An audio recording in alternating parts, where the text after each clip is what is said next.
بسم اللہ الرحمن الرحیم۔ نبی مکرم صلی اللہ علیہ وسلم کے معجزات کا بیان جاری ہے، اور ہماری خوش نصیبی ہے کہ آپ علیہ السلام کے تذکروں کو سن کر ہم ان سے برکتیں حاصل کر رہے ہیں۔ آج جس عمدہ معجزے کا بیان ہے سورہ بنی اسرائیل کی آیت نمبر 45 میں اللہ تبارک و تعالیٰ نے اسے بیان فرمایا۔ نہایت توجہ کے ساتھ اسے سماعت کیجیے۔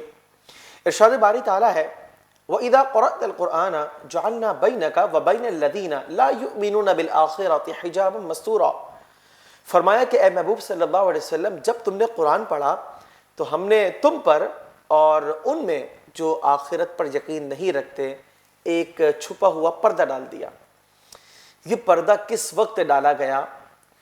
اس حوالے سے مفسرین فرماتے ہیں کہ سورہ لہب جب نازل ہوئی اس میں ابو لہب اور اس کی بیوی ام جمیل ان کی مذمت کا واضح بیان کیا گیا، اور ہم سبھی جانتے ہیں کہ ابو لہب آپ علیہ السلام کا بدترین دشمن تھا اور کوشش کیا کرتا تھا کہ کسی طریقے سے آپ کو نقصان پہنچائے اور آپ کی ایذا رسانی کے اندر جو ہے وہ اپنا حصہ ڈال دے۔ اس کی بیوی ام جمیل بھی اسی قسم کے معاملات کیا کرتی تھی، لیکن آپ جانتے ہیں کہ جب دشمنان اسلام رسول اللہ صلی اللہ علیہ وسلم کے مد مقابل ہوئے تو اللہ تبارک و تعالیٰ انہیں ہمیشہ ناکام فرما دیا کرتا ہے، اور اس واقعے کے اندر بھی اسی قسم کا معاملہ ہوا۔ آپ علیہ السلام مسجد الحرام میں نماز ادا فرما رہے تھے، تلاوت قرآن جاری تھی، اور سیدنا صدیق اکبر رضی اللہ عنہ آپ کے ساتھ جلوہ افروز تھے۔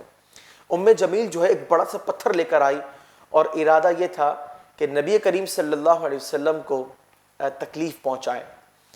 جس وقت وہ آئی تو آپ علیہ السلام کا معجزہ ظاہر ہوا، وہ آپ کو دیکھ نہ سکی، اندھی ہو گئی۔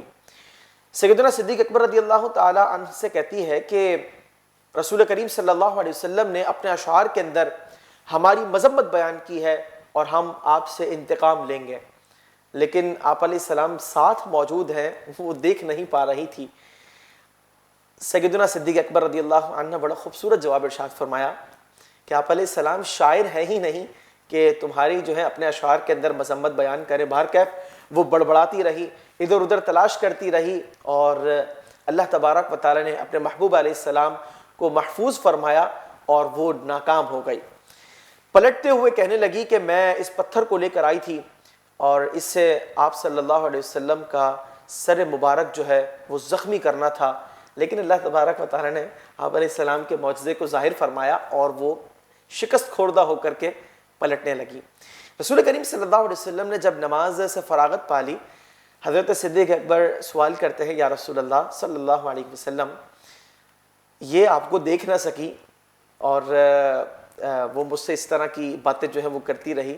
آپ علیہ السلام نے سورہ بنی اسرائیل کی آیت نمبر 45 کو تلاوت فرمایا، جس کے اندر یہ بیان تھا کہ اللہ تبارک و تعالیٰ نے آپ کو محفوظ فرمایا اور ایک پردہ ڈال دیا جس کی وجہ سے وہ آپ کو دیکھ نہ سکے، گویا اندھی ہو گئی تھی آپ کو دیکھنے کے حوالے سے۔ ناظرین، یقیناً آپ بھی اپنے دل کے اندر بہت مسرت محسوس کر رہے ہوں گے کہ جب بھی ایک امتی اپنے پیارے محبوب علیہ السلام کے پیارے تذکرے کو سنتے ہیں، اور خاص طور پر آپ کے معجزات کا جب بیان ہو تو قلبی طور پر فرحت محسوس کی جاتی ہے۔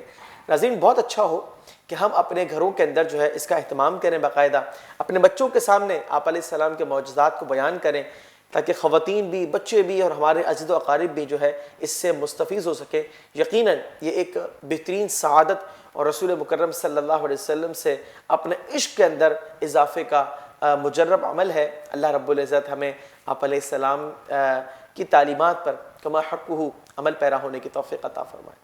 القلم Islamic Center under the supervision of Mufti Munibur Rahman Zida Majdu.